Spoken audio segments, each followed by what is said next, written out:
అందు ప్రియమైన సహోదరి సహోదరులకు యేసుక్రీస్తు నామములో శుభములు. దేవుని యొక్క నూతనమైన కృప మీకు కలుగునుగాక. ఈరోజు దేవుడు మనకిచ్చిన మాట యోవేలు గ్రంథము 2వ అధ్యాయము 8వ వచనము. ఒకదాని మీద ఒకటి త్రొక్కలాడక అవన్నీ చక్కగా పోచున్నవి, ఆయుధములు మీద పడినను త్రోవ విడువవు. ఈ మాటలు మనం యోవేలు గ్రంథంలో చూస్తున్నాము. యోవేలు ప్రవక్త భూమి మీద చీకటి కమ్ముతున్నట్టు, ఆ చీకటి మహా అంధకారంగా ఉన్నట్టు, ఆ అంధకార సమయంలో ఒక సమూహం వస్తున్నట్టు మనకి ఇక్కడ తెలియజేస్తారు. ఆ సమూహము ఎలా ఉంటుంది అని మనకి 2వ వచనం నుండి 12వ వచనం వరకు వర్ణించినట్లుగా మనము చూడగలం. అందులో ఒక భాగమే ఈరోజు మనం ధ్యానిస్తున్నమాట. ఒకదాని మీద ఒకటి త్రొక్కలాడక అంటే వాళ్ళు ఎంత క్రమముగా ఉంటారు అని అంటే ఒకరి మీద ఒకరు తొక్కిసలాడరట.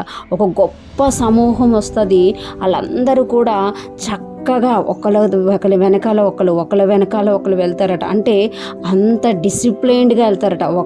ఒకదాని మీద ఒకటి త్రొక్కలాడక అవన్నీ చక్కగా పోవచ్చున్నవి, అంటే డిసిప్లైన్డ్గా పోవచ్చున్నాయి అనమాట.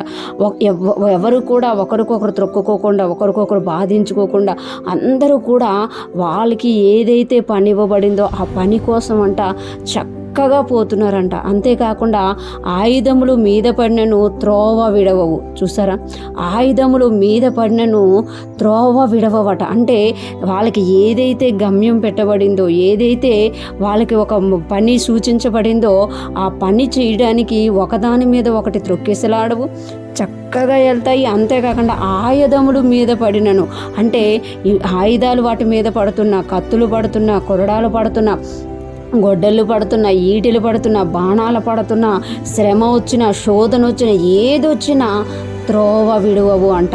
త్రోవ విడువవు. ఈ సమూహం అంతా ఎందులోకి వెళ్ళి వచ్చింది అంటే గాఢాంధకారంలోకి వెళ్ళి వచ్చింది, మహా అంధకారంలోకి వెళ్ళి వచ్చింది. ఈ వచనాలు చెప్పాక యోవేలు ప్రవక్త చెప్తారు కదా, ఇప్పుడైనా మీరు ఉపవాసం ఉండి ప్రార్థించండి, వాళ్ళు వచ్చి మిమ్మల్ని నాశనం చేసి ముందే మీరు ప్రార్థన చేసి మీ దేవుని వైపు మీరు తిరగండి అని తెలియచేస్తుందన్నమాట. ఈరోజు ఫ్రెష్ మన్నా వింటున్న ప్రతి ఒక్కరూ జ్ఞాపకం చేసుకోవాలి.